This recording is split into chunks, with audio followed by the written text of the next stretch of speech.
me a god. You call me a god. You call me a god. You call me a god. Let's go. I'm about to go off like a weapon. Fuel to the top, got a filled up engine. In my thoughts, obsession. I will not stop, no, I'm never second guessing. I got a God complex. Haters love to hate, but I never feel pressed. Got a lot on my plate, but I never get stressed. I'll take all the pressure like I'm acing this test. Tear it up like I'm Jason. I see the world like it's ready for the taking. I see this place like a game I'm playing. Straight to the bank to collect my payments. No negotiations, it's my way, I was born impatient. And like a damn Freemason, I'll run this nation. You call me a god. You call me a god.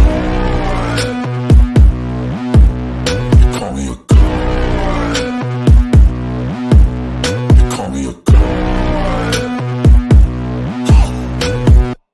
I don't know how to stop.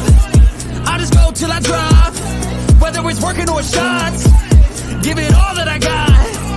You can watch me work in my element. Anyone in the way is irrelevant. You wanna cross me, cool, not intelligent. Cause I don't forget shit like an elephant.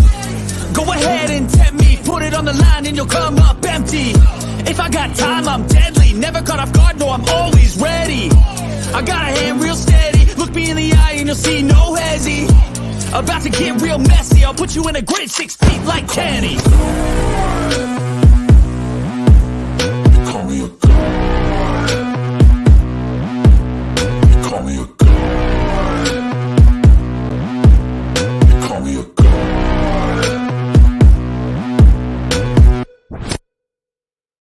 What is good, everyone? It's your boy, Reckless Ray De Niro. We are back at it again with another episode of Future Financial Strategies. Going to be a big episode. We're diving into a financial strategy. I don't like doing stuff till I verify that it works. And we did some stuff, and we verified that it works. So, with that said, we are going to jump into it. With the opening, the interesting thing is, you know, in these spaces, everybody's got their opinions on how they do things. A lot of people, in my opinion, I don't feel, it's just my opinion. A lot of people make stuff that is dumbed down to the lowest common denominator. I watched a lot of other content creators. There's a lot of debates going on about this where people are talking about, you know, it's too complex and everything's got to be dumbed down. I mean, I'm pretty decent at making complex things pretty simple, especially when it comes to finance, because it's just math. There's nothing really complex about it. If you can do math, financial math being the easiest type of math, it's the only type of math I was good at. It kind of speaks for itself. It's like results are results. 1 + 1 is 2. 2 + 2 is 4. 3 + 3 is 6. Like, this isn't rocket science. With that said, with the math, there's a multitude of ways that you can break things down, and multiple tools that exist that people have access to. And me personally, I always look to the top, the tippy top. And one of the things that they tell you is, oh, credit's bad, get rid of all your debt. And I don't ascribe to that. Credit is a tool. It's just the way that the common average man, the average adult, uses credit and utilizes debt is completely ass backwards, because they want you to be going broke. They do not want you building wealth. So how do poor and middle class people utilize debt? They utilize debt to buy things to impress other people that they can't necessarily afford. Now, over here in the Wolf Pack, I'm an advocate of utilizing debt. I'm say pay for all your stuff. I take limited amounts of debt for, obviously, property and vehicles in short time windows. And I'm not out here advocating $1,000 car notes. I'm not advocating 72-month car notes. Like, that's also crazy. But definitely 24, 36-month car note, 100%. I'll do that if the numbers work out, because it's just math. Like, this isn't, it's not hard. But the one thing that they have started switching, that we are working towards over here, is utilizing debt to expand wealth. And so one of those things, like obviously you have good credit. I have good credit. That is a tool. Like gaming the credit and people talking about I've got good credit. If the number just sits at one number the whole time, you're not actually utilizing your credit. So we're actually starting to utilize credit over here. And one of those strategies that we were looking at doing were the debt consolidation loans. And the reason we're looking at that is because as we have seen, the money is drying up, which is needless to say, putting a cramp in everyone's style. Everyone's talking about we are looking towards 2024 being a year where they're talking about hedging and bringing back down the inflation rate, bringing back the cheap money, which will be great for somebody like myself and people who know how to utilize debt. Interesting thing, which I'm going to make a little blurb about it. We'll put it in this episode. I got to sit in on Citi Global Wealth's prospectus this week. Those of you who are tapped in with me on social medias, I was super excited about it. It was an interesting conversation. They did not say anything about blockchain or cryptocurrency, which I thought was interesting, but they did have a little excerpt over alternative assets, which I guess would encompass all of that. But considering the nature of the space and how it's been absolutely crushing every other market, you would think that they would have said a little bit more about that, but they didn't. But what they did say that I thought was interesting is that Citigroup is not looking at a V-shaped recovery. They do not believe that that is going to happen. They believe that there's going to be dips in the market. It is going to be cascading dips, and it's going to pan itself out, but it's not going to be a direct, this is the bottom, and then we shoot back up. It's going to be spaced out over some time, and they're looking at 2024 as an accumulation year, which I personally, one of the things that they did say that I 100% agree with is now is the time to be deploying capital. It is not the time to be sitting in capital. 100% agree with that for different reasons though, because I'm not looking at the traditional financial space. Like I'll dollar cost average through that. That's not an issue. But what I am gratuitously rushing into now, as we have gone full tilt on getting as much into the cryptocurrency space as possible, is tapping in and making sure that we are getting as much Bitcoin before we hit our buy metrics, which normally the first quarter is everything goes into crypto to get as many crypto positions as we can. We'll be buying up until the point to where we have a couple of different cutoffs. So for the house savings, the cutoff's going to be around 45K will be our cutoff for that, which we are flirting with right now actively. We've got, with the cash pools that I have for cash, which we're going to be getting into that as we talk about the first topic. We're doing 3 buys a week separately. We've got one for additional funds that are going in because we're working all kinds of overtime, being exhausted, having to take naps at random hours of the day. Thank goodness I don't have kids. This would be insane. But you know, when you actually start hitting the upper end of that 60 to 100 hours a week and you start touching towards 100, you start having to take random naps. It's crazy. Like it is a wild thing. So what we're doing is we've got 2 buys. We've got one for the crypto that's coming out of the extra bonus money. We've got one that's specific to the house savings, which we're doing completely 100% into Bitcoin for the Bitcoin halving to see how, what we can balloon that into. And then we have every 2 weeks, obviously we still have the money coming in off the check.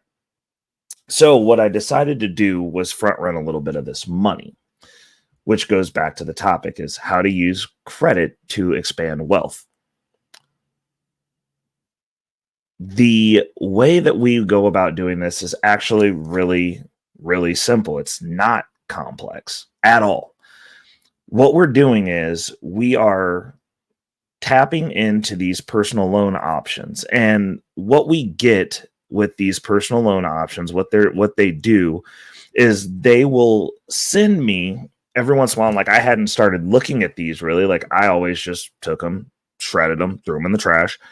But they'll send you based on your credit, especially, and like I get these on, well, most of my cards are high balance cards at this point, but they'll send you, when you don't carry a balance, they'll just start sending you checks. They're like, hey, if you need to consolidate, we've got this opportunity.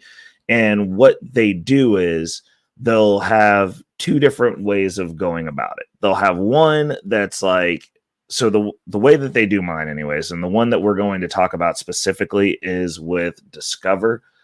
We'll go ahead and pull the card that I've got up onto the screen here in a second, is with Discover. And the offer that they made was 0%. And I think it's for like 12 or 15 months.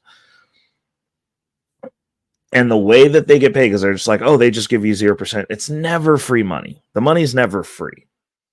What they do is they take 4% up front. So it's just so basically it's 4% across the entire loan. And what they do is they take their 4% off of the total amount, the total sum of what you borrow. So you add that back into the payment. And then you've got a window for that amount, that chunk of money, where it's 0% for the rest of the loan. Like, so for instance, what we did, and I'll go ahead and just pull this up now. What we did is we took a loan of $3,500, just a tester loan to see what we could do. $3,500, you can make some moves on this. And I took the check and I just wrote the check to myself. And then I deposited the check into the bank. And then I waited. Because it gave me like a chunk of the money, but it had to like clear. And like during that time period, it's a little bit stressful. I didn't know if it was going to work, but it did. So the check clears. I got a notification from Discover. They're like, hey, your loan balance cleared. Like it's on your account now, blah, blah, blah, blah, blah. I posted. And then obviously from Citibank, they were like, hey, your funds are cleared. You got the full access to your funds. So I started moving money around like we do. Now, what we did with that sum of money, we're going to break that down. And this is where we diverge from what, most of you average people would do. The average man, the people that Anton Daniels regularly tells to get rid of debt, the people that Richard Fain regularly tells to get rid of debt, the people that Dave Ramsey regularly tells to get rid of debt. Oh, debt's bad. It's a terrible thing. It's horrible. It's just going to be in debt forever. So the way that I work this out, again, we go back to math. I already had a housing budget. That I have coming out every month. In addition, that's like a savings budget. It's a pool of money. It's $400 every month, or not every month. It's not even every month. It's every paycheck. So it's $800 a month. Start there. So out of that $800 a month, I did the math and I was like, okay, like, we're moving the money. We're doing this. And I was like, I have two things that I'm doing out of that pool of money right now. One is backstopping my current property, which is we're getting a year of funding just in case, worst case scenario, we could sit on this house and make the mortgage payment for a year. That's step one. Secure the asset that you have. Now, I understand that everybody would say, oh, just pay it off. That's cool, but like $90,000, like over, like that's a year's worth of salary. Like for, I guess, all the high value people. Me personally, I'm not high value, so that's over a year's worth of salary for me. But like paying a lump sum of money is not going to be in the stars right now unless I wanted to liquidate all my crypto, which would be insane. And I don't want to do that. So I would have to liquidate all my assets and then I could pay the house off. And, like that could be a play for some people, but we're looking to expand wealth. We're not looking to consolidate into something that if something were to happen, I couldn't get the money back out of it because now I'm no longer liquid. Because that's the thing that they don't tell you. If you own your home, now I understand for those people who are in the investment game, runs a little bit different. But as an individual, if you own your home, and you need to tap into that money when you actually need it, like say you lose your job, they won't give you a loan for it. Just so you know. When you actually need the money, you can't get to it. So that was the first thing for me that I was like, starting out, I don't want to do that. Like I'm not going to do that, because now you're crawling slower. You're getting into the race slower, because now you're consolidating in on one asset. Your net worth tied up on one asset. You're stuck in one city, one country. You're tied to it, and you're putting all of your money and your resources to that one thing that only grows at whatever percentage it grows a year. Hold on, I can look this up. Let's see what the average real estate growth in the U.S. is. Average real estate appreciation per year in US. Let's see here. So let's see here. The average annual appreciation for real estate for single family housing in the United States was 3% in 2023. So yeah, 3%. It's a terrible, terrible return. Terrible return on investment. Like, that's not beating. I mean, obviously over the pandemic or whatever, it's better, but like generally you're looking around, like, I'd say 3 to 6%. We'll say generously 6%, something like that. When there's much better vehicles out there. Paper assets are better. Bitcoin's better. I mean, 3% better than gold. It's so you're better in real estate than gold. So gold's now at the bottom for those gold bugs out there. Sorry for the backsided jab, but it's never going to end, considering you guys just bombed at the space that you're supposed to be in. This is supposed to be your time. Rampant inflation. Only thing not going up fast enough is gold. But when we're looking at wealth expansion, you can use debt, because obviously people encourage you to use debt to get homes, which I understand for the average person does not have a lump sum of money.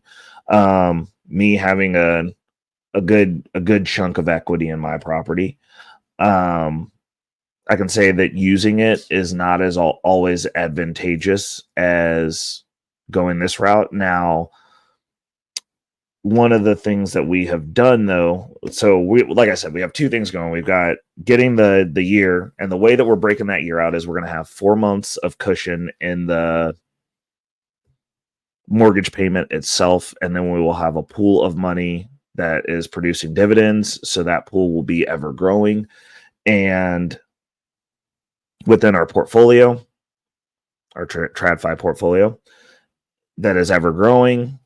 Something that's not super risky, something that's not taking massive hits. I don't necessarily want it experiencing the volatility of Bitcoin, at least not at this juncture.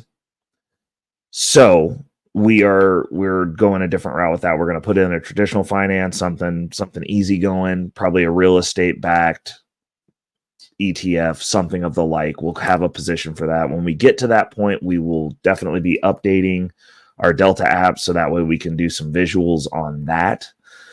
But all in all, it is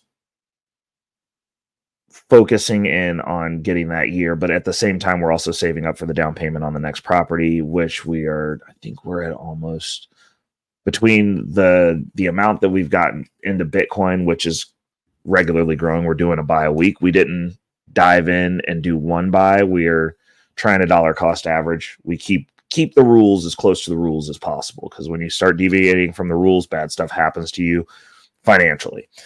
But what we're doing is we're burning the candle at both ends. We're working a lot. We're putting a lot of extra money into places. We're trying to keep things moving forward.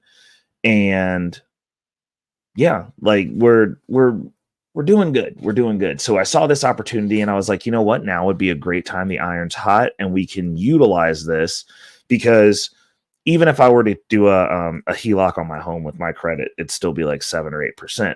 This option is 4%. That's back into cheap money range. Honestly, in my situation, with the way that I'm investing and what I'm utilizing, 4% in and of itself is, or 7% is also cheap money for me because of where the money goes.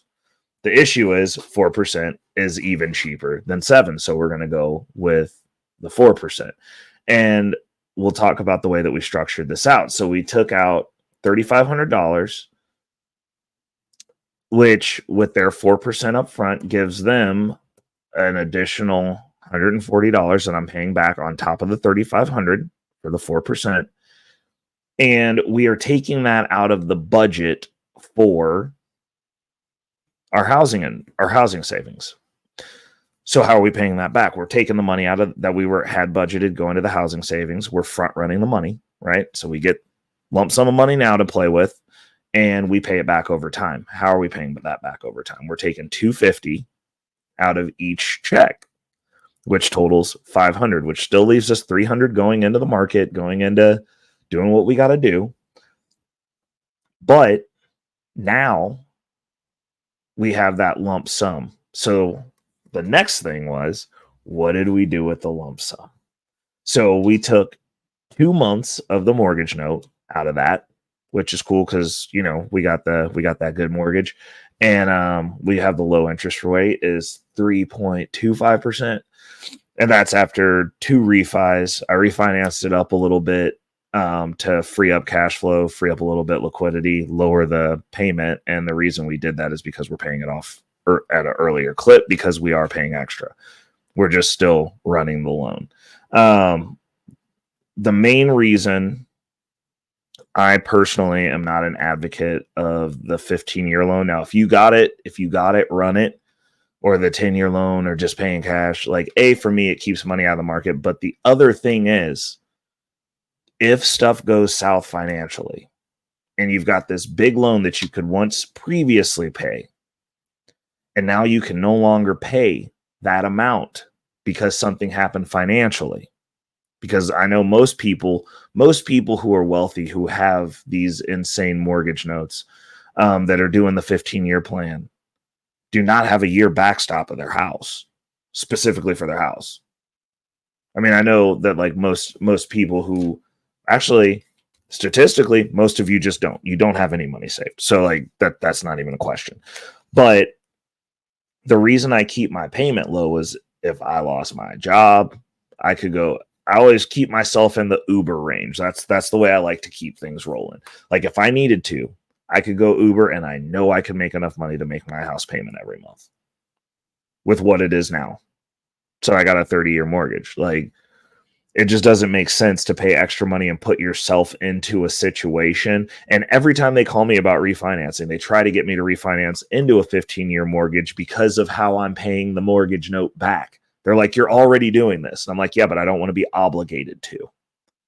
And I understand the financial gurus out there will be like, no, 30-year mortgage, you're paying so much more. Like, yeah, if you pay it for 30 years, sure. If you do the bare minimum, that's fine. This station, this platform, this tribe, we do not do the bare minimum over here. We're looking at ways to get ahead. And one of the things is, as much as I am an advocate of the strongest offense possible, I do financially think defensively. Always. You have to make sure that there is a backdoor contingency in case something goes wrong. Always. Now, moving forward. So we're taking that out of our house savings budget / backstop budget, and we're doing $500 a month. So at $500 a month for the $3,640 that we're now paying back on, which we started this month, which is cool. Budgetary changes, kind of interesting. We're looking at, I originally thought it was 6. It's 7.28 months with their kicker on it. It was like right at about 6 months without that extra $140. Like somewhere between 6 and 7 months. It'll probably be a little bit early because as we start running into our cutoff metrics for buy-ins for the crypto space, we will be tilting back over to investments, which means any extra funds that we have will be then going towards chunking down these debts. Now, the thing that I've noticed is I'm not pulling these off on every card. I'm doing one at a time. Now, this is something where you can put yourself in a situation if you're super greedy or you're not financially responsible. This can be dangerous. Not to say that people can't crash out doing this. $3,500 is like I could just pay that back. it allows me to get money into the market, and we're specifically using this for wealth expansion. We're not using it for vacation. We're not using it for rims. We're not using it for upgrade, like new computers, nothing. This is specifically for wealth expansion. I'll repeat that again. This is specifically for wealth expansion. Everything else, I advocate people pay for themselves. Use cash for that. If you're going to tap into credit, if you're going to carry debt, there needs to be a reason behind the debt besides I wanted to do something fun. That's where we're at with it. We're expanding wealth. We're building wealth because eventually, as this system continues to expand, it gives you more options. This adds more. Like I could do this almost twice a year. It's an additional $7,000 a year going into building my wealth while just pulling it out of the appropriate budget, the appropriate funding budget to continue to move this along, doing what I was doing anyways, because that money's going out anyways. This gives me access to it faster. Also, getting in the market earlier, as opposed to making all those payments 7 months from now, I guarantee you the opportunity cost on the Bitcoin that I'm going to be buying now over the next couple of weeks in 7 months easily is going to overshadow that 4%. Easily. So you're getting in faster. Like that's actually the reason you do this, because yes, you could just go ahead and do that over the 7 months and you would have had the 3,500 in there and you wouldn't have had to pay the extra $140. Guarantee you Bitcoin is going to be over that $140 many multiples of times. So I'm getting a better deal doing that. You got to do the math, people. You got to think your way through these things. So the way that we divvied this up was we did 2 months of the mortgage. Everything else went into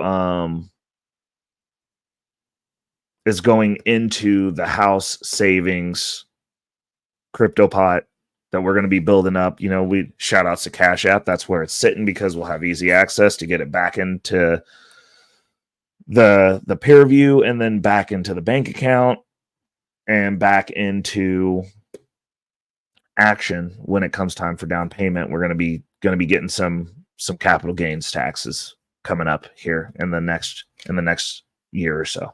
But I'm going to take that hit because even then, still worth.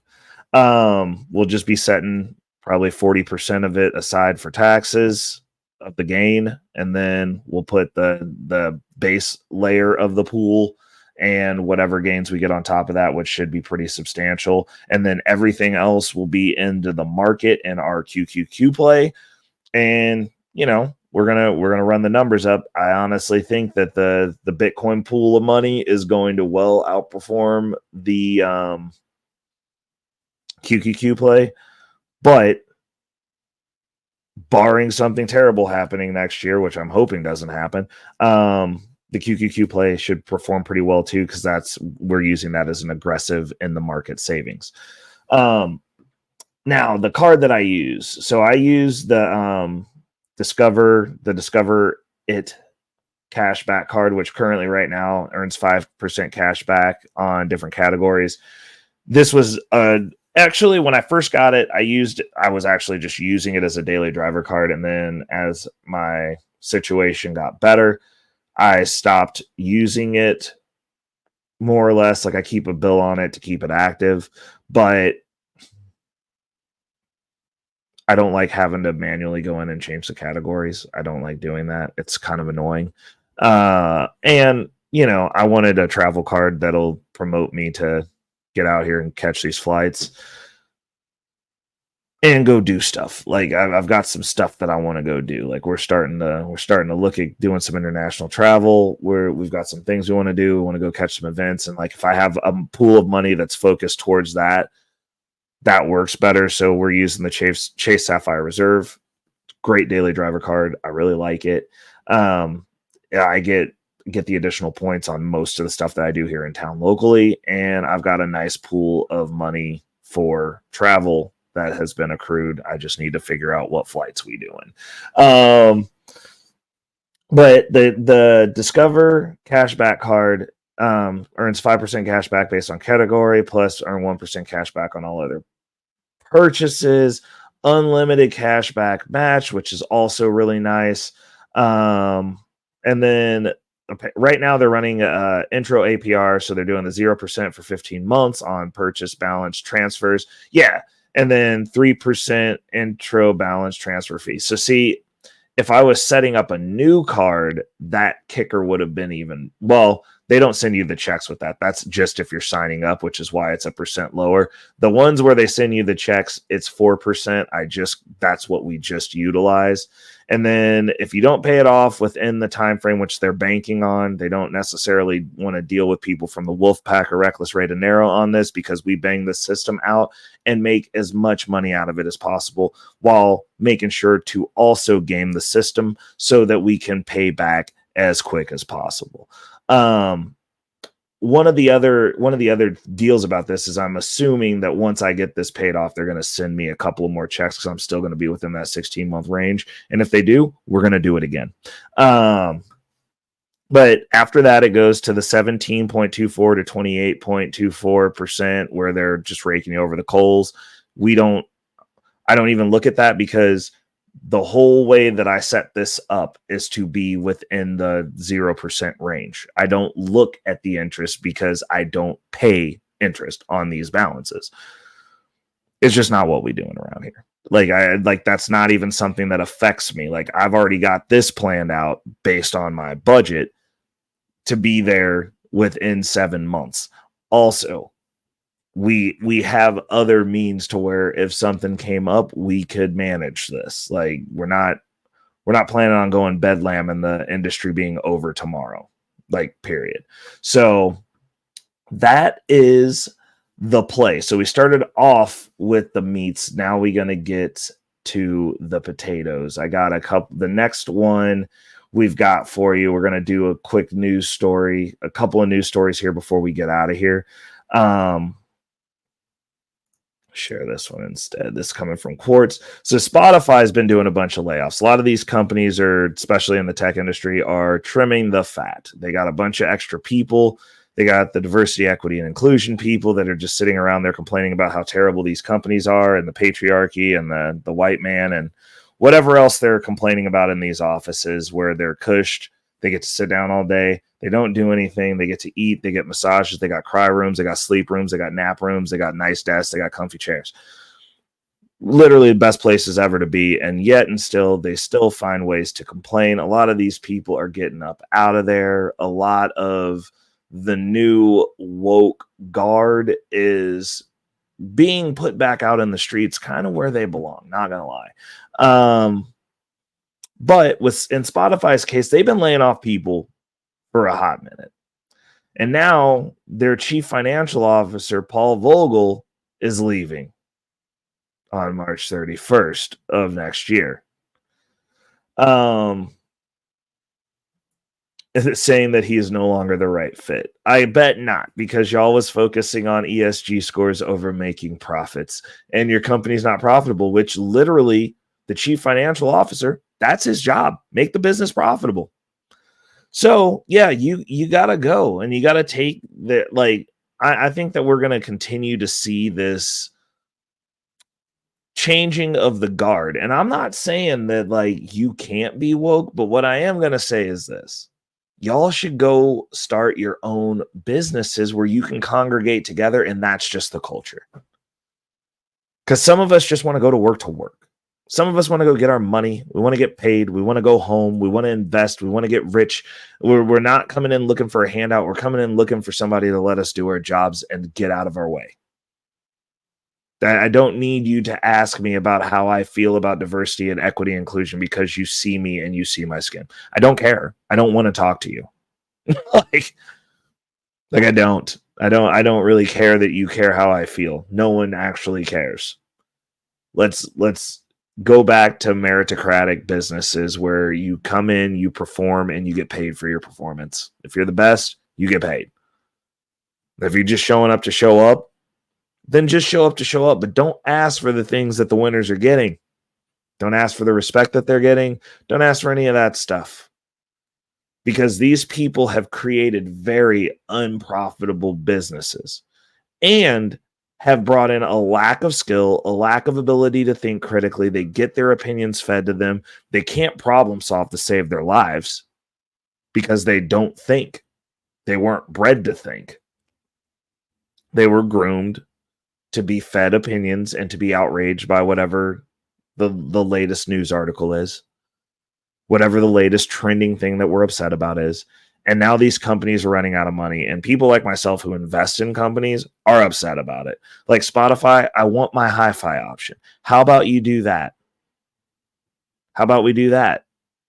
How about you get me that, so that way I don't have to go over to Tidal and use their clunky interface that sucks to have better audio quality. Release that. I'll give you another $1 a month. Like, let's go. Come on. Get rid of all these people. Give me hi-fi for $1 or $2 more a month and let's roll. Like, let's keep it rolling. Like, Tidal is on y'all's neck with the audio quality, and you guys got everything else right, but you're over there with cry rooms and this CFO that can't get it. Give us hi-fi. That's what we want. That's the next progressive step for you. I don't even care. You gave us audiobooks. I don't listen to audiobooks there. I have Audible for audiobooks. I want hi-fi. I don't want your books. Give me hi-fi. That's what I want. That's what we want. We, the people, have spoken. So, closing out, got a wealth tip article. And I'm going to start trying to do some wealth tip articles. And this will be a good one to break off as a short as well. This is an article from CNBC, and it's flipped. It flips into a crypto FUD article because he hated Bitcoin, which is fine. You know, the dinosaurs are going to be the dinosaurs. They just don't evolve. But there was a part of this that I saw that just really stuck with me. That was really good. And it was talking about they were asking him what was his secret to getting wealthy, and he said, "I don't know the secret." Munger told CNBC's Becky Quick. Initially meant to air on his 100th birthday in January, his method of getting ahead in life and at work was pretty cut and dried, he added. I avoided the standard ways of failing because my game in life was always to avoid all standard ways of failing. I'm going to read that back one more time because that's a very deep principle that I think everybody should adopt into their ways of navigating existing, because it applies to everything. He just dropped a universal gem, and people are going to skim over this. People aren't going to actually take it for what it is. They're not going to process it. They might not even, your guru might not even talk about this. But we're talking about it over here in the Wolf Pack because we're always looking for those nuggets that can bring us forward, even when it's people that we don't necessarily, you don't have to implicitly agree with them. If they give you game, take it and use it and win. He says, I avoided the standard ways of failing because my game in life, the game that he chose to play, was to always avoid all standard ways of failing. He goes on to say, you teach me the wrong way to play poker, and I will avoid it. You teach me the wrong way to do something else, I will avoid it. And of course, I've avoided a lot because I'm so cautious. Now, I want to go back to this statement. Let's go back to the second part of this. You teach me the wrong way to play poker, and I will avoid it. You teach me the wrong way to do something else, I will avoid it. How many of you are playing out the exact same scenarios that you saw your parents, your grandparents, your friends play out that don't work, that you know has a bad outcome, that you know gonna land you in jail, that you know gonna have you getting drugged through the court system, that you know is gonna have a bad outcome because you'll watch somebody else do it? And now you're doing the same thing. Think about that. Most average people, and this is the reason I tell people, I don't speak to average people because most average people suck. Y'all are losers. And I have no problem saying that. Your bodies are bad, your bank accounts are bad, your lives are bad. You every measurable metric. And you sit out here talking about you happy. Talk about you the prize. No, you're not. You're a walking liability. You're a walking dumpster fire. Mid at best. But you the prize? No, you're not. You don't want to admit it because nobody wants to say they suck. Because most of you aren't going to take the steps after saying, dang, I suck, to start not sucking. But I digress. How many of you are watching people do things or seeing the outcome of what you're doing and you're not avoiding it? Average people just do. We see all these people go to college and then have $80 million in debt and no plan, broke, begging Byron to pay off their bills. We see it. Yet, y'all still go through the Cherterberger and get your social justice degree, get your liberal studies degree, get your teaching certificate to go not make enough money to pay back the loan because you don't want to do math, the easiest kind of math, but you can do high-level trigonometry, and I'm stupid. And you're hundreds of thousands of dollars in debt and worth less than me. Make it make sense. It doesn't. It just doesn't. And the thing is, like, you also want a pat on the back for it. Like you did something. Like, okay, cool. I'm really happy that you can go accrue hundreds of thousands of dollars in debt, not have any financial gain, and then sit out here and pontificate about how things should work when you can't do basic math or balance a budget. Okay. It's crazy to me. And this is something that's so simple that people you think would dial into. Like, this is something that everybody, you want to get $1 million worth of game? Here it is. Don't screw up the way everyone else is screwing up. Get out of the herd. Think for yourself. If you see these people racking up debt that they're never getting out of, don't go to school for those things. It's not going to be any better for you. If you see somebody who is giving you credit game to go buy rims, maybe considering everybody else you know who got rims is in debt, don't go buy rims with the money. Maybe tap in with Reckless Ray DeNiro and go expand your wealth. Use it to buy assets if you're going to go that route. Maybe if you see these people with 18 credit cards that are maxed out that are just up to their eyeballs in debt, but like they have all this stuff, maybe it's not about the stuff. Maybe the stuff isn't worth the stress of not being able to sleep good because you're going to have somebody call you tomorrow telling you owe them money.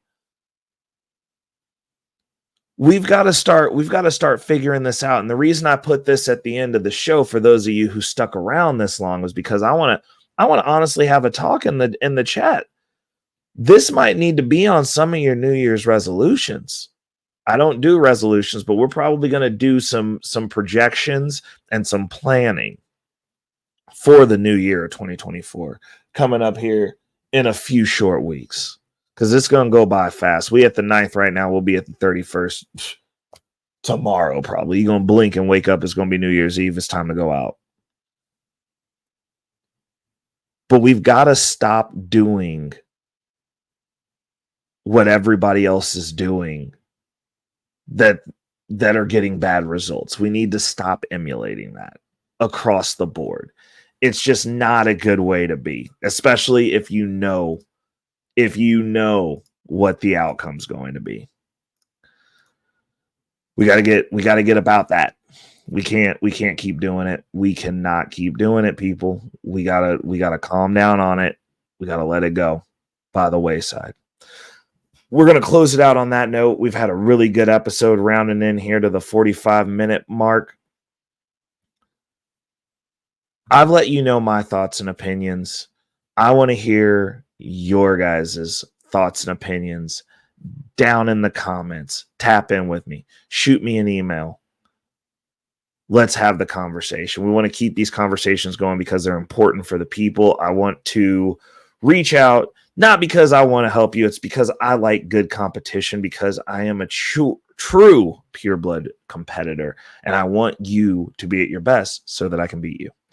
It's your boy, Reckless Ray Dinero.